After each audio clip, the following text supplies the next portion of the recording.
Well, good evening, everybody. It's 6 o'clock now, so I think we'll get underway if we may. Can I thank you very much for joining us tonight for our second City Question Time of this particular calendar year. And this is the first time that we've brought a City Question Time away from being held on corporation property. And I'd like to thank everyone here at St. Katharine, Cree, for making your beautiful church available to us tonight. It's very important to me, and I think I may have said this before, that we continue to hold these City Question Time events in different parts of the Square Mile, and that has been my objective from the start. Those of you who don't know me, who are here maybe for the first time, I'm Chris Hayward, and I'm the policy chairman of the City of London Corporation, and in layman's terms, that means I'm the de facto political leader of the corporation. Now, I made a commitment to hold these City Question Time events to try to engage better with residents, to give you an opportunity to ask me and other committee chairs and deputy chairs from the corporation questions about what we're doing, what we're trying to do to improve your city. And this event gives us the chance to understand better the things that you like about and what we're doing, as well as, of course, as your concerns that you always do bring to us. Now, each of you will have received, hopefully on your seats somewhere, this, which is our You Said We Did document. In these, we expand on the responses to your questions from previous Question Time events, and we do this in time for the next Question Time event. Hopefully you've got one of these. If you haven't got them, they are available, and we can make sure you have one before you leave tonight. And there are updates in there, as I say, on the topics that you've asked us about. Since our last Question Time event, City Question Time event, I'm pleased to say that I've appointed Jackie Webster, who is a Common Councillor for the ward of Cripplegate, as the corporation's first ever lead member for resident engagement. And as lead member, Jackie will play a key role in supporting my residential reset initiative, helping to develop hopefully a centrally defined resident offer and improving how we at the corporation consult and communicate with you. And Jackie she's not available to be here tonight, unfortunately, she sends her apologies, but she will work very closely with Helen Fenterman and myself, Helen as our new chair of Children and Community Services, which department covers housing in the city, and the three of us intend to work very closely together. Now, I'm very pleased that tonight's panel is to be chaired by the Governor of the Tower of London, Brigadier Andrew Jackson, CBE, as Governor, or I'm told Tower Director, is another term which we can use, it's interchangeable. Andrew's responsible for the day-to-day running of the Tower of London. He's had 33 years of leadership and staff roles in the Army, so I've no doubt that he will not only keep the room to order, but also ensure that every member of this panel properly answers your questions this evening. Anyway, Andrew, I'm now going to hand over to you so that you can set out the ground rules for the evening and the panel introduce themselves before we take our questions. So over to you, Andrew. Thank you, Chris. Hopefully everybody can hear me through the microphone. I've been asked to do one important hygiene thing, which is to tell you what happens in the event of a fire alarm. There are no tests planned this evening. If the fire alarm goes off, sorry, I've got my script wrong already. This says there is no fire alarm, which is a bit of a worry. So if you spot a fire, you need to raise the alarm, and raise the alarm by ringing the bell at the back of the church or shouting as loud as you can, fire, fire, fire. If you hear anybody shout that, or if you see anybody gesticulating wildly in the international fire signal, head out of the door that you came in, and the assembly point for anybody who's in this building is at the Gherkin. And I'm assuming you all know where that is. You might need to direct me as soon as I go out the door. So, Chris, thank you for your kind introduction. I do lead a sort of dual life as the Tower Director for Historic Royal Palaces, but then with that lovely historical role of being the Governor of the Tower of London and also the Keeper of the Jewel House. And the Tower has a historic view of the city that we like to talk about quite a lot It's quite an aggressive view. It's quite a keeping you at arm's length view of saying there must be a bow shot kept between the Tower of London and the City of London. And that reflects the liberties of the Tower. It was its own fiefdom up till about the mid-1800s, run by the Constable of the Tower. Now, of course, we're not part of the city. We are part of Tower Hamlets and the London Borough of Tower Hamlets. But we are so closely connected to the City of London, particularly in terms of heritage, that's why I was delighted to be offered the chance to come and chair the panel tonight. We are connected through the mutual benefit that the visitor footflow into London has. We have nearly 3 million visitors a year at the Tower, and we're hoping that as many of those as possible flow towards the city to bring revenue there too. We've got ambitious plans as a charity, Historic Royal Palaces. We're looking to reach further, to reach more people, to mean more to those people by telling stories they don't necessarily anticipate, and also to act for the future, making sure that everything we do is geared to the next generation in terms of our education programme, and geared to making sure that the buildings and fabric at the Tower stand for the next 1,000 years as well. Now, to do that, of course, we have to raise all our own money. As a charity, we don't receive any money from the government or any money from the royal household. So if you know of any rich benefactors around the City of London who are looking for some philanthropy, then send it our way, please. So on to the rules of the event. When you ask a question, please state your name, because then we can politely engage in a conversation, but also please keep your question to a question. If you take too long setting up through a means of a statement, that simply takes away the time that everybody else has to ask questions. So please keep it brief. I'll take one question at a time, and due to time constraints, we'll cut down on supplementary questions. Ideally, don't ask a supplementary, because we can take that again when we get to towards the end, if there's time. And this is all about giving everybody who wants to ask a question the chance to ask a question. So we'll take a question individually, but what I'll attempt to do is keep the questions grouped on a particular theme. So for instance, if we have one on crime, I'll say, any more questions on crime after we've answered the first question, and then do those. And we'll probably aim for about 3 questions on each theme, but clearly, if there's more appetite for that, and again, if there is more time at the end, we'll move on to take more questions about themes we've already covered. Please only speak if you've been handed the microphone. The reason for that is twofold. One is in buildings like this, it's quite difficult for people at the back to hear if you're facing forward. Secondly, I think we're capturing a recording of this evening so that we can push out further information afterwards. What will happen when you ask a question, I'll pass it off to a member of the panel by the relevant committee chairman in the first instance, and then the questions will be picked up so that they can also be reflected in the next edition of the City Corporation's You Said We Did. Now, remember that I run the Tower of London, so people who break rules, there's a handy place across there to send people to. But without further ado, I will ask the panel to introduce themselves. You probably all know Chris, but I'll start with, please, Chris. As I said at the start, Andrew, Chris Hayward, Policy Chairman of the City Corporation. I'm Helen Fenterman, Chair of Community and Children's Services. My name's Graham Packham. I'm elected member for Castle Baynard. I'm a city resident, and I'm a deputy chair of Planning and Transportation, and I chair Streets and Walkways. Hello, I'm Mary Durkan. I'm the chair of the Port Health and Environmental Services Committee, and like Graham, I'm a common councillor for the ward of Castle Baynard. Thank you. And I'm James Thompson, deputy chair of the City of London Police, and in fact, until very recently, there was the chair, so I'm standing in for the chair tonight, and member for Walbrook in the heart of the city, around Bank Junction. Thank you. Brilliant. Thanks, panel. So now, over to you, please, and I'll spot the first person to ask a question, and we'll be off. At the back there, gentleman with the glasses. Yes.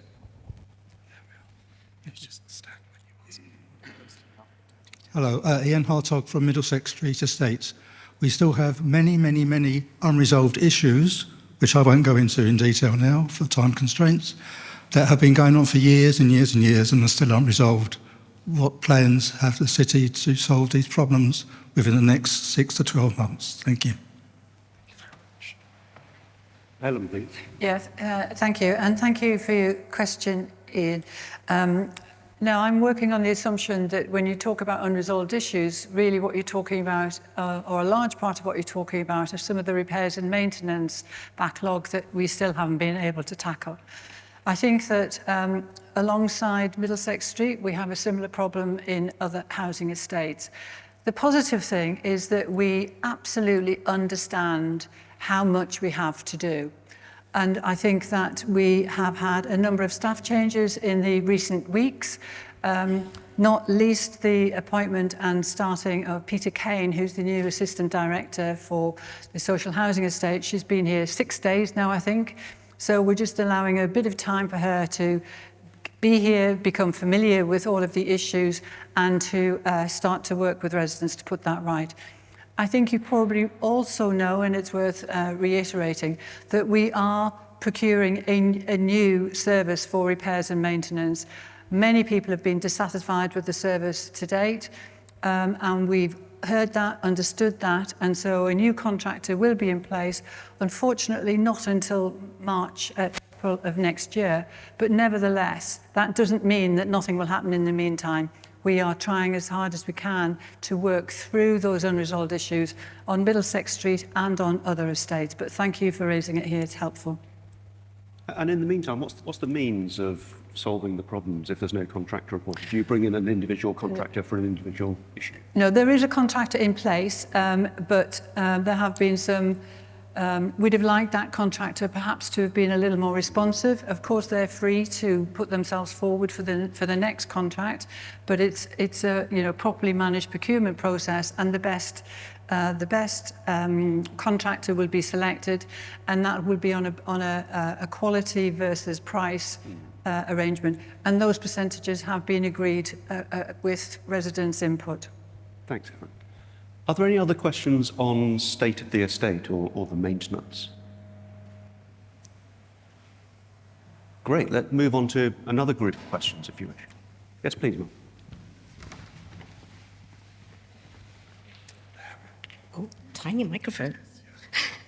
Hello, my name is Shirley Islam, and my question is, can the city set up a process whereby it makes it easy for community groups to apply for community or bid funds?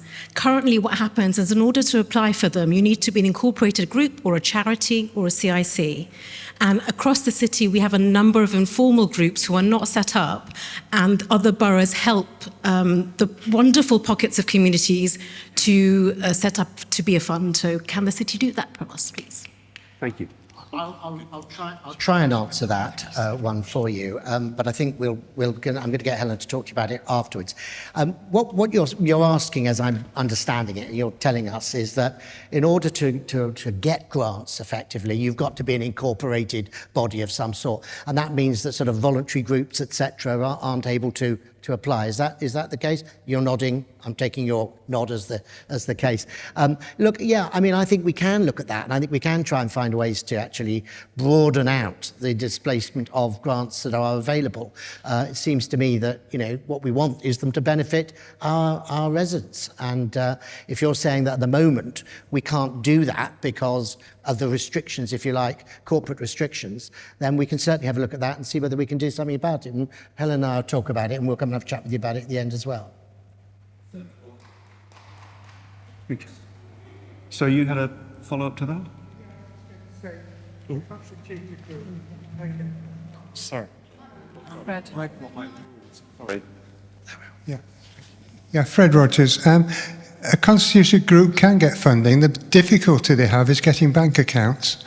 It took Barbican Wildlife Garden nearly a year to get a bank account, just to in order to get a grant. So assistance on getting bank accounts would be preferable, I think, if you could aim at doing that. that might be a bigger challenge for us, Fred, than actually being able to ensure that the groups can get the grants. But because we don't actually have appreciate the corporation, any control over banks and their ability to open accounts for community groups, etc. But that is a good point. So what I'm hearing is two things really. One, we need to make it first of all more flexible and easier for community groups to actually apply. They don't have to be incorporated. They don't have to be. But secondly, we've got to somehow try and help to support. And we can write to the banks. We can certainly, there's no reason why we can't say that we're wanting to make this grant to this particular group, but they need a bank account. Can you please help? And maybe if we do that as the corporation, maybe that would be like a positive move. So yeah, we can have a go at that for you, sure. Yeah, I think that would be helpful. Do we know of any banks that are more amenable to helping people than others, or is it a blanket? No, not off the top of my head. It's not my expert area. But we can turn to our Chamberlain's department, who will know, financially, which the best banks would be to go to. Okay. Is this another question on residents and community engagement? Okay. Yeah. We finally got our bank account for Barbican Wildlife Garden from National Westminster. No fees, no nothing. So there's nothing to pay up front. They just want to know your details and a copy of your constitution. So that sounds really helpful. So National Westminster Bank, you've got your account as a group and no fees, and you just had to supply them with a copy of your constitution, effectively. So there we are. Hopefully everybody heard that, because that sounds to be a good starting point to approach. So thank you very much for that. Very helpful. Any other questions on community engagement or residents engagement? On to sorry, yes, sir.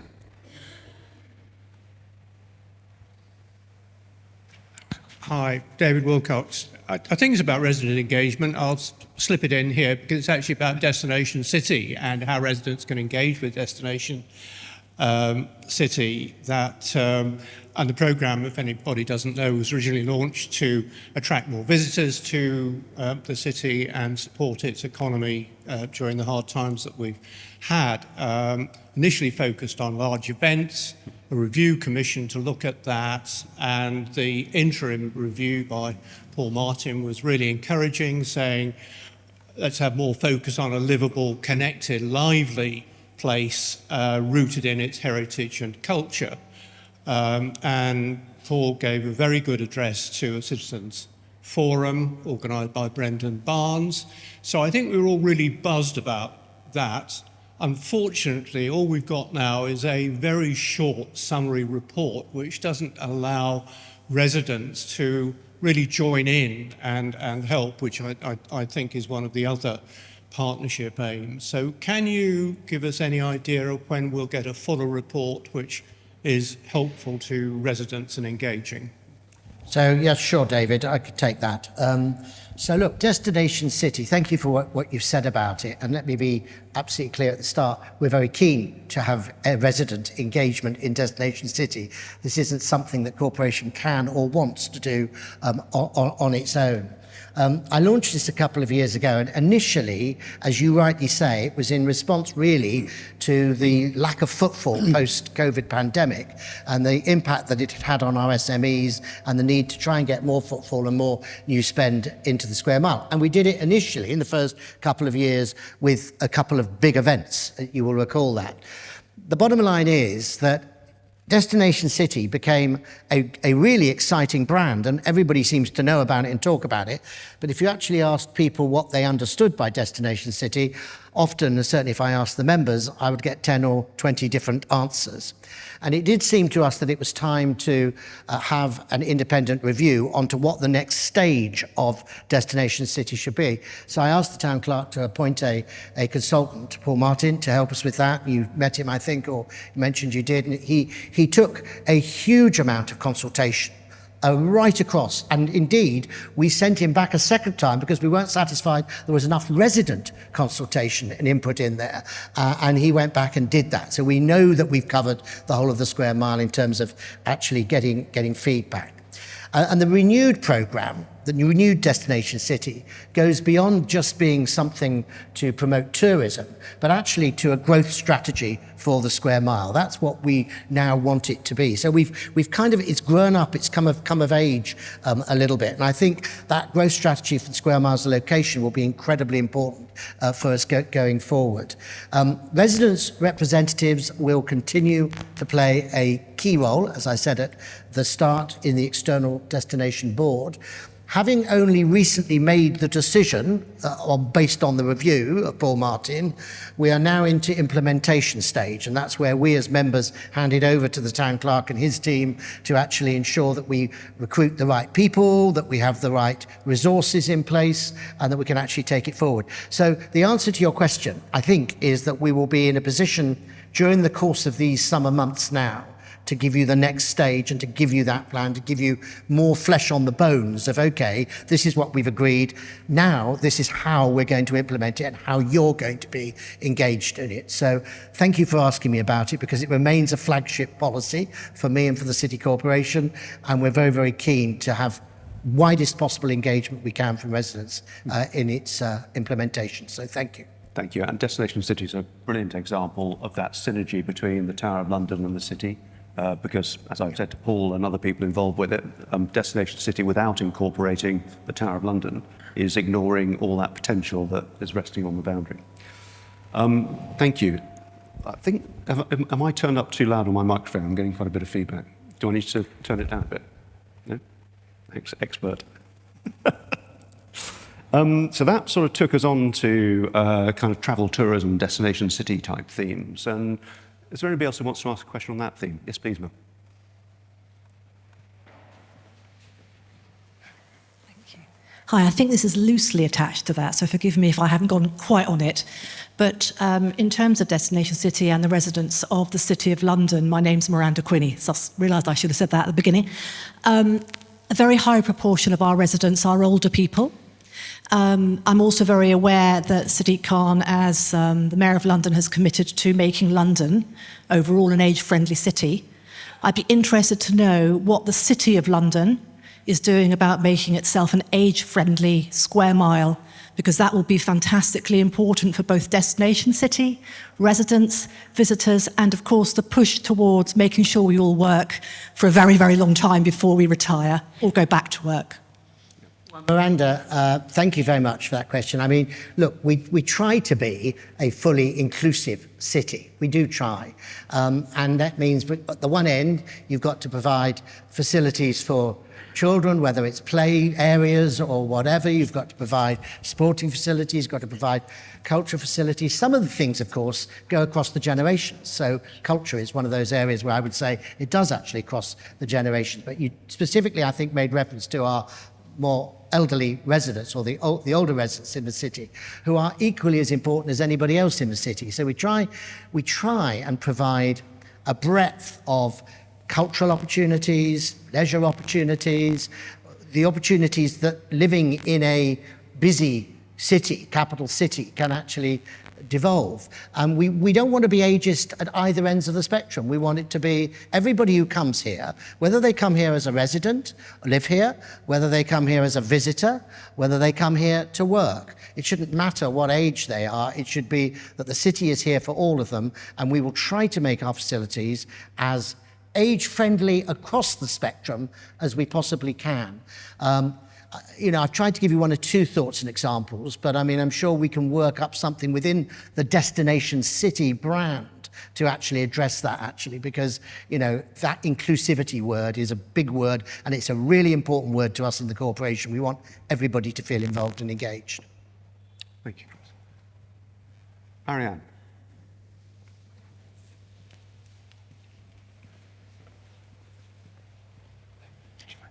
Thank you. On that point about inclusivity, one easy win, bearing in mind this area and to Tower Ward, my ward, has a number of hotels.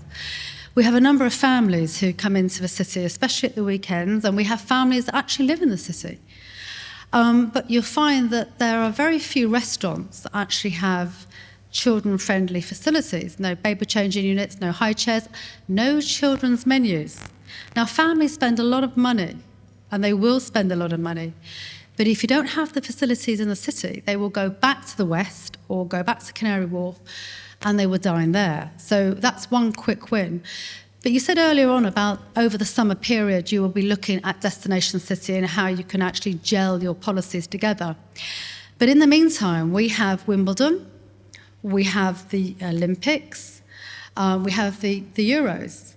So what are we doing to ensure that we can facilitate events that people want to put on, bearing in mind Destination City is now looking to ensure that these events are carried out by third parties and the bids.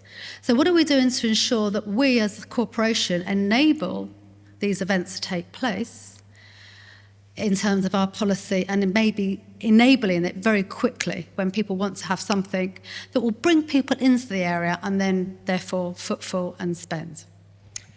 Thanks, Marianne. Look, a couple of points you've raised there. Let's take the second point first of all. I mean, you and I know, because we've been in discussions on it recently, that we are hoping to have our effectively Summer of Sport programme happening in the Square Mile. Now, let's be clear, there have been some technical hiccups about licences, etc. around that, and we're working as hard as we can, officers are working as hard as they can to nail those. But it's an example of a programme over the summer which, you know, perhaps meets some of the, you know, quick wins that you're saying we could do. We've got to be fleet of foot to be able to work with these operators and people who want to do things. And that means us as and this is a challenge in local government, and I've been in it a long time, I know it. We've got to be able to move faster. Our processes and our procedures have got to be flexible enough to respond when we get a proposition and an offer from a group, or we want a group to put something on. Otherwise, to be blunt, they'll just go away.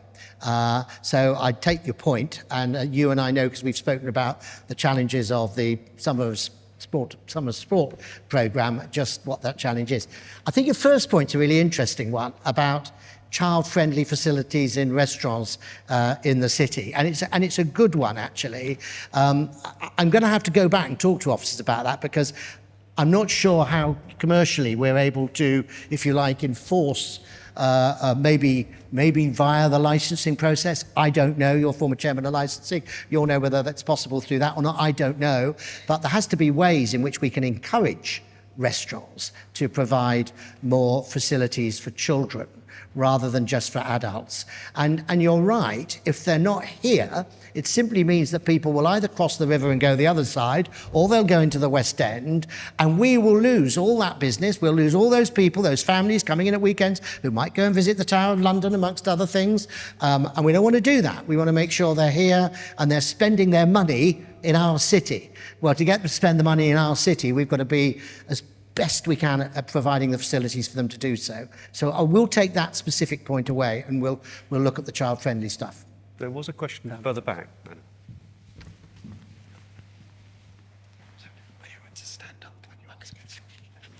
Hello, my name's Yvonne Courtney, and I live in this Aldgate ward, other side of that wall. And never mind about watching sport, it's this side of the city has next to no facilities for sports. And during the pandemic, we all got to know that the quickest route to sanity was being able to go outside, to even just take a walk, never mind running or doing anything that would help your mental health. And we're pretty horrified about one of the developments, one undershaft, where it was promised a sunken garden, which sounded magical and would have almost been a bit like the Rockefeller Center in New York in our heads. And now the whole of the open plaza is going to be hoovered up by the building, and there's a little terrace on the 13th floor. And if you have to take a lift and go through security, you just don't do it for a walk. It's not spontaneous. But we've had the one swimming pool and one health centre on the other side of the city. We desperately need more areas here that will encourage our health as we all get older and older. Yvonne, one undershaft, you know, was a planning application which, when I was chairman of planning many years ago, we gave the initial planning application. You know it's coming back at the moment, which means I can sidestep it over to the current deputy chairman of planning to answer the question about one undershaft. Yes. I think I've got to be careful, because it's a application in the pipeline. It's not actually true to say all the ground ground spaces being lost. There's a small loss, but clearly there's concerns about the podium which overhangs. And as you say, ground level space is actually more valuable than space at a higher level, because people, if you've got a sandwich at lunchtime and you've only got half an hour to eat it, you're looking for somewhere nice to sit at ground level. So I take the point that it's not as valuable. That's an application which will come in shortly, and I think this will be one of the key decisions, about this offer and how it stacks up with the application that was given permission when Chris was the chair. That's all I can say. Because this links into Marianne's point about restaurants, and if we're trying to bring new audiences into the city, families was your example, you need to have facilities that will be attractive, and they're not all wanting to come and see the Tower of London or come and see the amenities in the city. So what's the approach to finding open spaces and building open spaces into some of the new planning that's been put forward? Well, there's a great example near St Paul's of a new public square, which is going to be called Greyfriars Square, and that we're closing a road, and that will be a really large public square. It will actually have some facilities for children to play in, and it will have a lot of greening, and it will have the ability to host events. It's very hard to do things like that. We had a really good one with Aldgate Square a few years back. So this is on a similar scale. They tend to be pocket parks and smaller spaces, but they're really precious, and we've got lots of them, and people really enjoy them. But it's a square mile, so space is expensive and precious. Thank you. That was all about sports facilities, came from accessibility, inclusivity. Any more questions about that sort of theme? Access, inclusion, sports facilities, etc. Fred?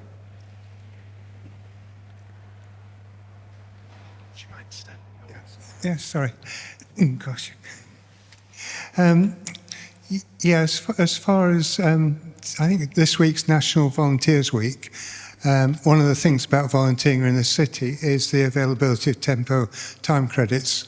I appreciate the Tower of London do have a 1 for 2 or 2 for 1 offer, but they don't accept tempo time credits.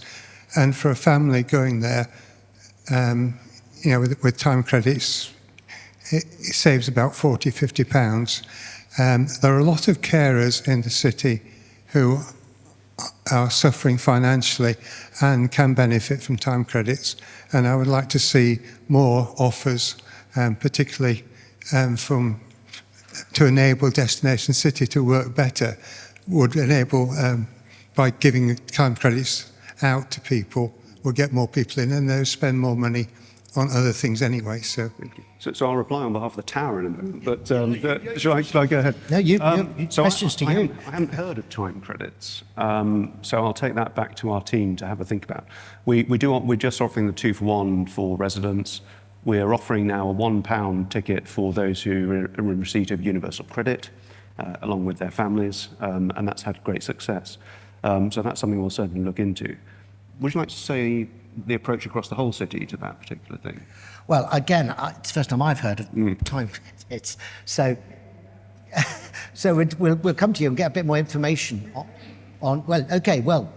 I'm not personally aware of them, but the city does, right? Okay. Well, we'll research them. I'm not aware specifically. But what you're saying is the more that we can offer of that type of thing across the city, not just Tower of London, the more it will attract people into the city to spend their money there. So it's a no-brainer, isn't it? We all want to do that. So fine, good idea. Thank you. Is this on the same theme? Or yes, please go, after you've got the microphone. Alison Parry. It's actually to you because you're talking about 2 for 1. There are a lot of people who live on their own in the city and who aren't about to go and find someone because this is all sort of too complicated. So couldn't we have half price for residents? Good question. Unless you set us up with someone. So I could start a dating service. That would be a different sort of thing. But I can also go back and bring that question back to the team again. Thank you. It's a good one. Hang on. This is all about the City Corporation. This is not about the Tower of London. No, we're very happy. Yeah. It helps. Yeah. Thank you. It is a good point. Moving on to a different theme then. Any new starters at the back there, sir? Hi, I'm James from Queen Hive. I have a question about the 4 megawatt heat pump under Smithfield and the boreholes and the district heating network. I don't know if that's in scope for this meeting, but I wondered if you could talk about that and whether there's plans to expand it to cover more of the city.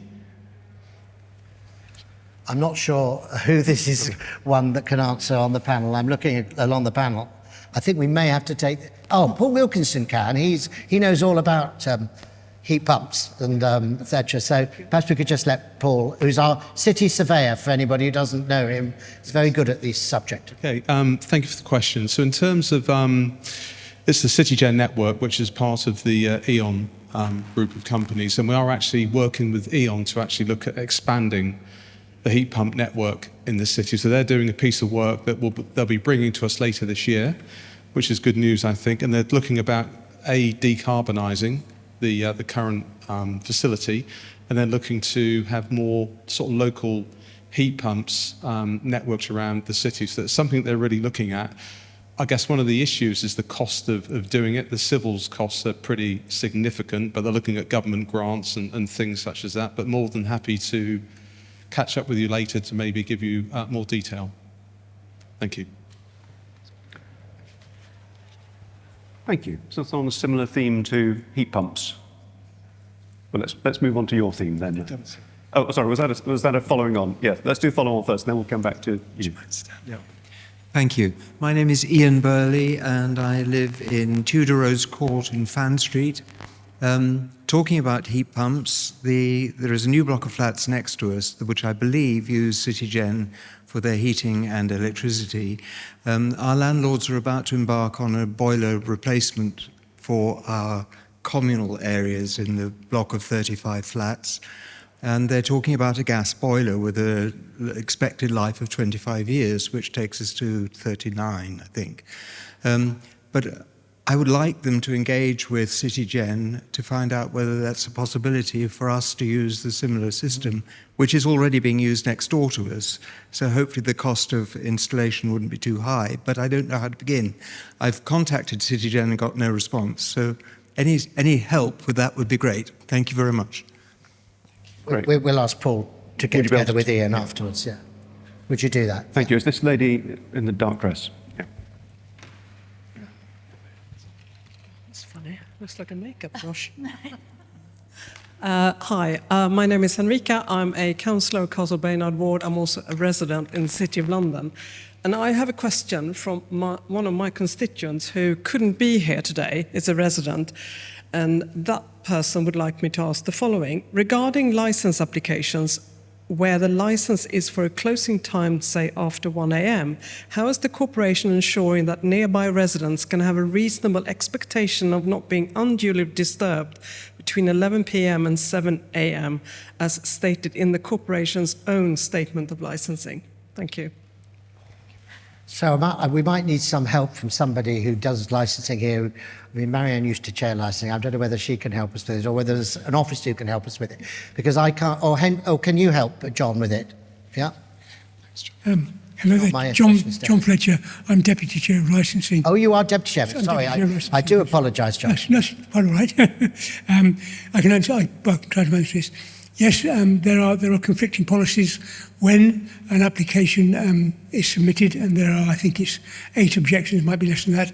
It has to go before a tribunal of members of the licensing committee. The applicant puts their case for whatever they have applied for, whatever opening hours they have applied for.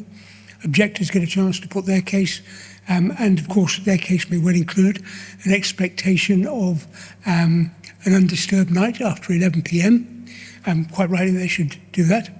And then the panel will take the evidence, and based on that evidence, and I want to be clear here, we are required by government regulation to base our decision on evidence, not supposition or guesswork. The tribunal will go away, the members of the tribunal will go away, consider the evidence and make a decision. Now, I'm sure you appreciate it will be wonderful for all residents, and I'm a resident here, just down the road, if all activity stopped at 11 o'clock and there was no noise in the city and we all sleep all the way through till 7 o'clock in the morning, bliss. But we can't do that and have destination city, can we? So there's got to be some nighttime activity. And then it comes down to personal judgment of those people who have taken the evidence as to whether the opening hours of any particular establishment will impact too much, or will create too much impact on the ability of residents to have an undisturbed night's sleep beyond 11 o'clock. And that is a judgment. You've got to judge the distance between where the events are being held and the nearest residence accommodation, what sort of accommodation it is, etc., etc. But that's how it's come about. And it's all covered, not by city regulation, but by government regulation. And I'll just add one thing. Government regulation is permissive. And what that means is that when an application is made and when we sit in judgment, we have to assume that we will give the licence as requested unless there is evidence against it, not the other way round. Does that create an explanation satisfactory, Chris?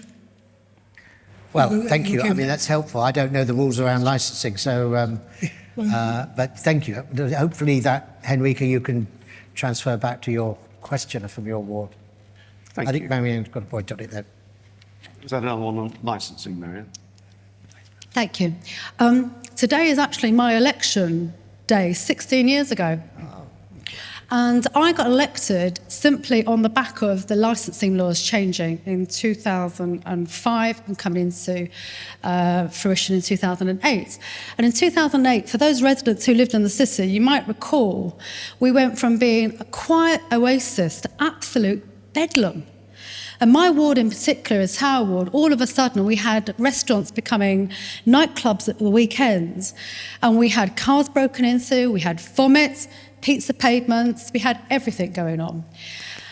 And that's when I rocked up to my ward mates and said to the ward members, what are you doing? What's going on with the city? Why are you allowing all these late night licenses? Why have we got all these problems?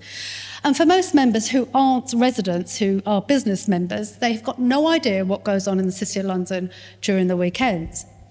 And so I then called for a city-wide meeting, and of course, that's how we actually started all these meetings off. I then became a member.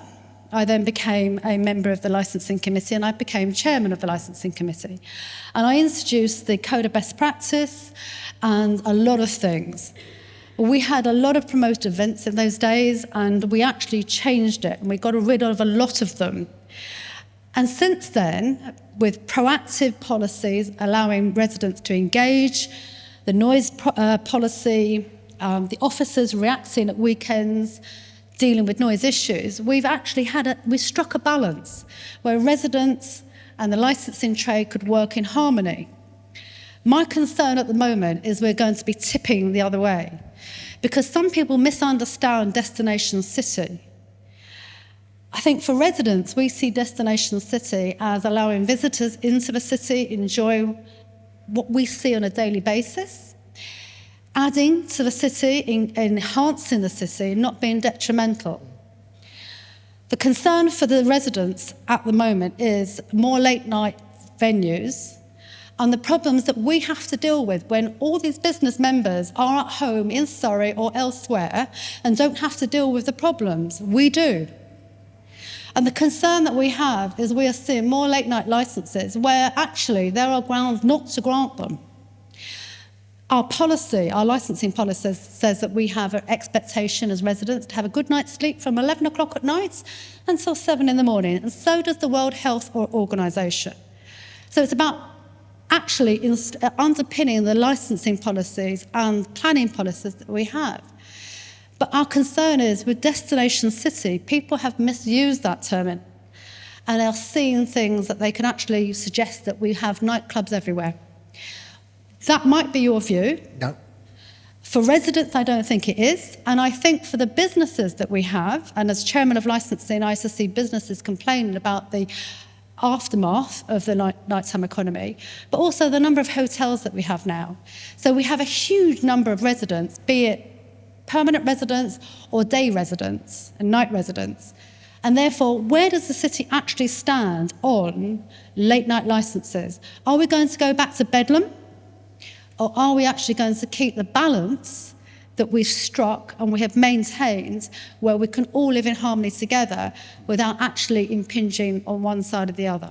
So where do you stand on this? No, I think that's a good question. I can tell you precisely where I stand on it, which is the level of balance. We've got to protect our residents who live in the city. It's not reasonable to expect them to be disturbed at 1 o'clock, etc. in the morning. And licensing, in my view, the policy should reflect that.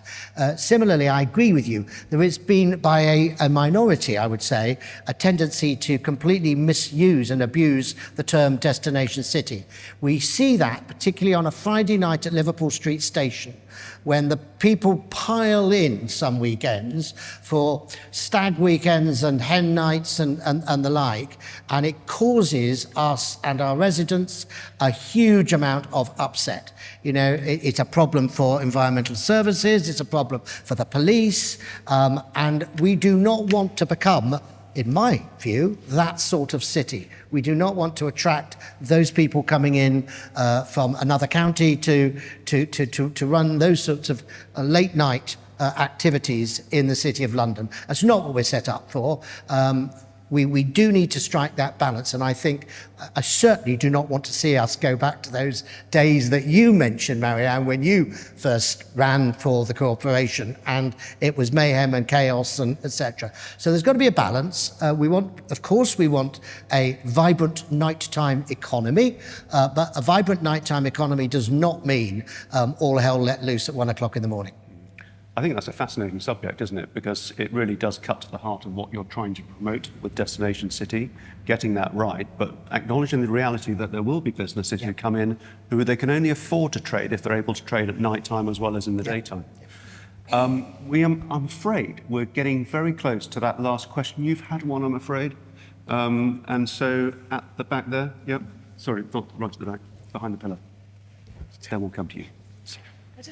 There we are. Sorry. I just wanted to elaborate on the point, because we do share borders with Katharine and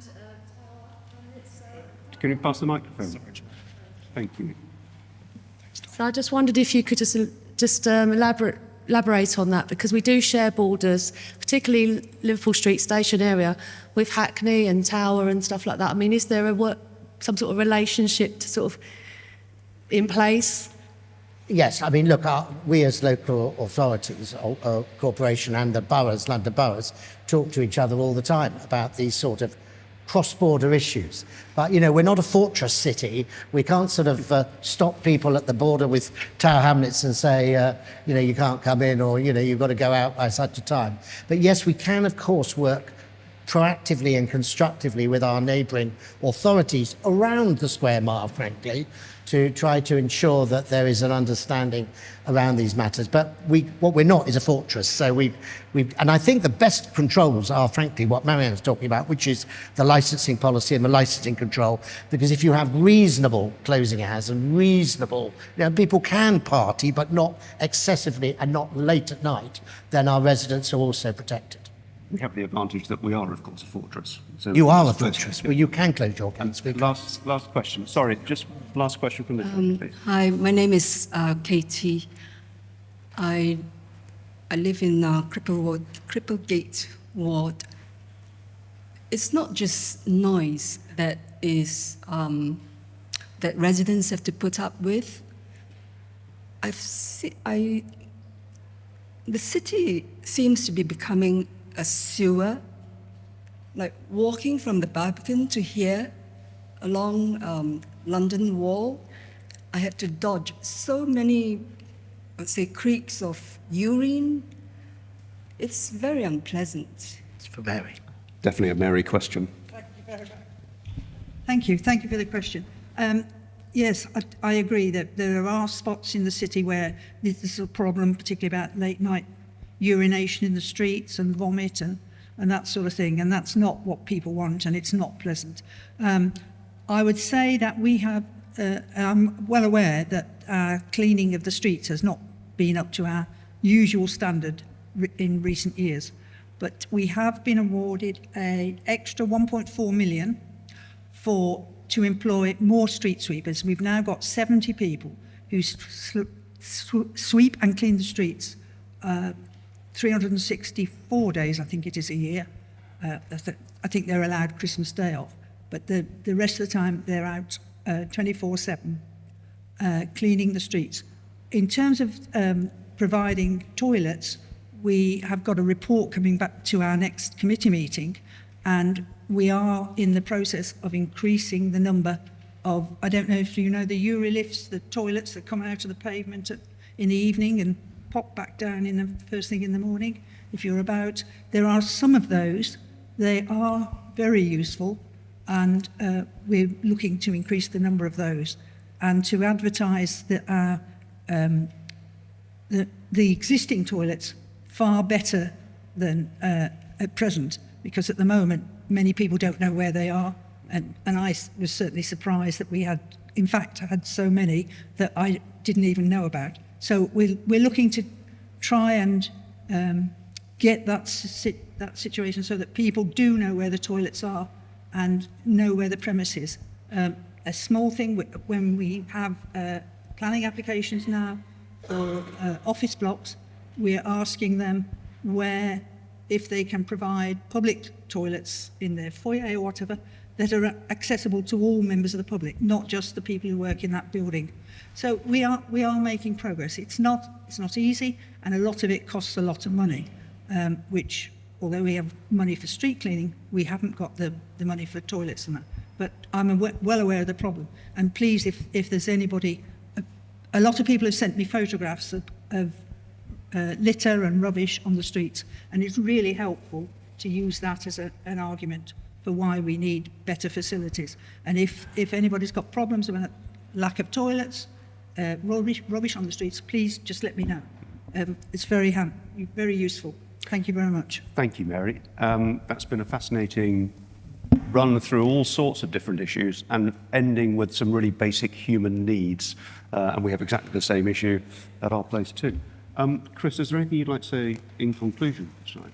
Well, only really just, first of all, Andrew, to thank you first for chairing the meeting so effectively. You didn't have to send anyone to the tower, so that was good news. I'd also like to thank the audience on behalf of the whole panel and the corporation for your questions. I think these city question times are really important. The next one will be on the 22nd of October, so do put that date in your diary and we'll get more details out to you. We'll do a follow-up, yet again, a You Said We Did from tonight, and I hope we'll see you all there on the 22nd. And please spread the word to residents. Please tell them about these meetings and encourage as many of them to come as possible. My final thanks are to the corporation's officers, and particularly my own team in my private office who organise these particular events, and for the work they've put in sorting this out. And I'm incredibly grateful to them.